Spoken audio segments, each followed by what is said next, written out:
भक्तों हर हर महादेव।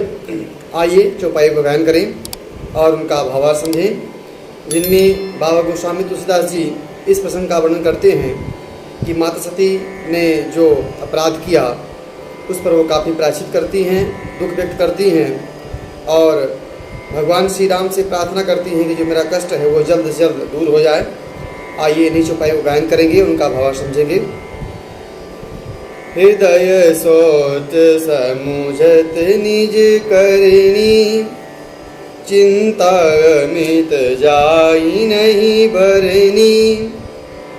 कृपा सिंधु शिव परम अगाधा, प्रगट न कहे मोर अपराधा। शंकर रुख अवलोकी भवानी, प्रभु मोहित जेहु हृदय कुलानी। निज अग समुझ न कछु कही जाई, तपयवाई उर अधिकाई। माता इस अपनी करनी को सोचकर अपने हृदय में काफ़ी चिंता करती हैं और कहती हैं कि भगवान शिव परम उदार हैं और जिन्होंने हमारी कमी को, हमारी गलती को व्यक्त रूप से नहीं कहा है, लेकिन जब उन्होंने देखा कि भगवान शिव ने मेरा त्याग कर दिया तो उन्हें काफ़ी कष्ट हुआ और वह भीतर ही भीतर कुम्हार के आवे के समान अंदर अंदर जलने लगी। सती ससोच जान वृष के तू, कही कथा सुंदर सुख हेतु। बरनत पंथ विविध इतिहास, विश्वनाथ पहुँचे कैलास। तह मुनि शंभु समुझि पन आपन, बैठे बट तर करी कमलासन। शंकर सहज स्वरूप समारा, लागी समाधि अखंड पारा।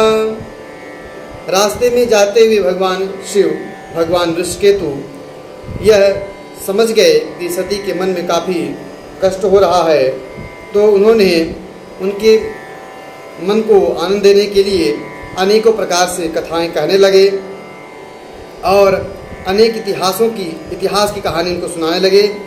और कहानी सुनाते सुनाते, कथा सुनाते सुनाते भवानी शंकर कैलाश पहुंच गए और कैलाश पहुंचने के बाद बाबा भोले ने बट वृक्ष के नीचे अपना आसन जमाया और अपने स्वरूप को याद किया और समाधि में पहुंच गए। सती बसहि कैलाश तब, अधिक सोच मन माही। मरमन को जान कछो जुग सम दिवस सिराही। माता सती कैलाश में वास करती और उनके मन में इस बात का अधिक सोच रहता कि जो यह मर्म है, जो घटना घटी, इसको कोई जानता नहीं है और माता के लिए एक एक दिन बीतना युग के समान भारी पड़ रहा था। नित नव सोच सती उर भारा, कब जय हूँ दुख सागर पारा। मैं जो कीन रघुपति अपमाना, पुनि पति बचनु मृषा करी जाना। सो फल मोहि विधाता दीना, जो कछुचित रहा सोई कीन्हा। अब विधियस बूझई नहीं तो ही, शंकर विमुख जियावसी मोही। माता सती के अंदर मन में यह काफ़ी सोच भर गया था कि यह जो मेरा दुख है, जो मुझे कष्ट मिला है, इसके पार हम कब जाएंगे। भगवान ने जो कुछ किया, विधाता ने जो कुछ किया वह उचित ही किया, क्योंकि मैंने श्री रघुनाथ जी का अपमान किया है और अपने पति के वचन को मिशा माना, झूठा माना, उन पर विश्वास नहीं किया। विधाता ने जो मुझे दंड दिया है वह उचित किया है, लेकिन मुझे भगवान शिव से विमुख जो जा रहे हैं, यह मेरे लिए कष्टकारी है। कहीं न जाए कछो हृदय गलानी, मन बहु राम ही सुमिरि सयानी। जो प्रभु दीन दयाल कहावा, आरती हरन वेद जे सुगावा। तो मैं विनय करऊँ कर जोरी, छूटऊँ बेगी देह यह मोरी। जो मोरे शिव चरण सनेहु, मन क्रम वचन सत्य व्रत एहु। माता सती के हृदय में इस बात की ग्लानि थी और उन्होंने मन में रघुनाथ जी का स्मरण किया।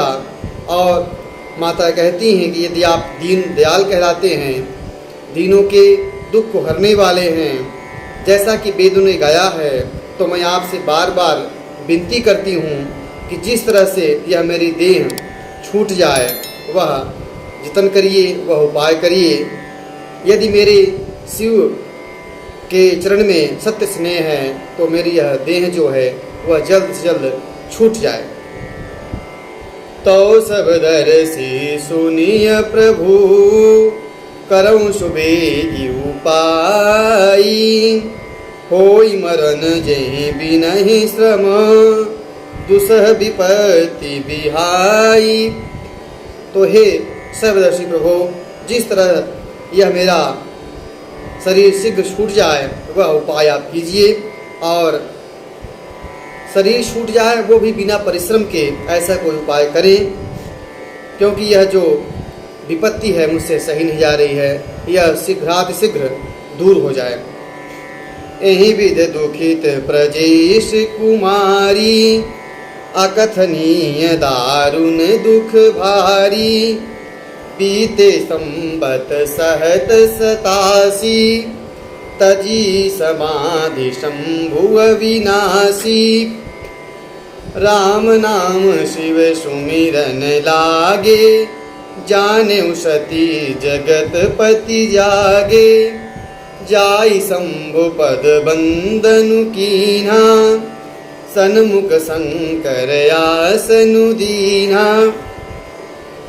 माता इस प्रकार से दुखी हो रही थी, उनका जो दुख है उसका वर्णन नहीं किया जा सकता है। और बाबा की समाधि लगे 87,000 वर्ष बीत गए इस तरह से। तब भगवान शिव ने अपनी समाधि को छोड़ा, और समाधि को छोड़ने के बाद बाबा शिव भगवान के राम नाम का उच्चारण करने लगे। जब राम नाम का सुमिरन माता सती ने सुना, तो वो समझ गई कि जगत के पिता भगवान शिव समाधि से जाग गए हैं। तो उन्होंने जाकर भगवान शिव से वंदन किया, उनका चरण वंदन किया। तो भगवान शिव ने उन्हें अपने सन्मुख आसन दिया। लगे कहन हरि कथार साला, दक्ष प्रदेश भये तिहि काला। देखा विधि विचार सब लायक, दक्ष ही कीनी प्रजापति नायक। बड़े अपराध दक्ष जब, बड़े अधिकार दक्ष जब पावा। अति अभिमान हृदय तब आवा, नहीं को बस जनमा जग माही। प्रभुता पाई जाई मद नाही। भगवान शिव समाधि से जगने के बाद भगवान हरि की रहस्यमयी कथाएं कहने लगे। उस समय दक्ष प्रजापति हुए, जिनको ब्रह्मा जी ने प्रजापतियों का नायक बनाया। और दक्ष को इस पद मिलने पर इतना अभिमान हो गया, और जगत में ऐसा कोई जीव नहीं है जिसको कुछ पद मिले और उसे अभिमान न हो।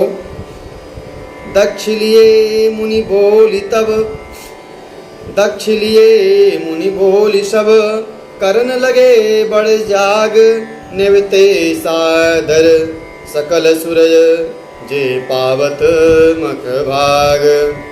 दक्ष ने एक बहुत बड़ा यज्ञ का आयोजन किया, और उसमें सभी देवताओं को बुलाया, और दक्ष ने आदर सही सबको आमंत्रित किया। जिनका दक्ष में यज्ञ में सबको भाग मिलता है, उन सभी देवी देवताओं को दक्ष ने यज्ञ में आहूत किया, लेकिन भगवान शिव को उस यज्ञ में उन्होंने नहीं बुलाया। आज की कथा यहीं तक। आगे उस कथा का हम वर्णन करेंगे जिसमें माता अपने पिता दक्ष के यहाँ जाने के लिए भगवान शिव से जिद करती हैं और जाके वहाँ पर वो योगाग्नि में जल जाती हैं। उसकी कथा है वो अगले भाग में हम गाएंगे। आज की कथा यहीं तक। हर हर महादेव।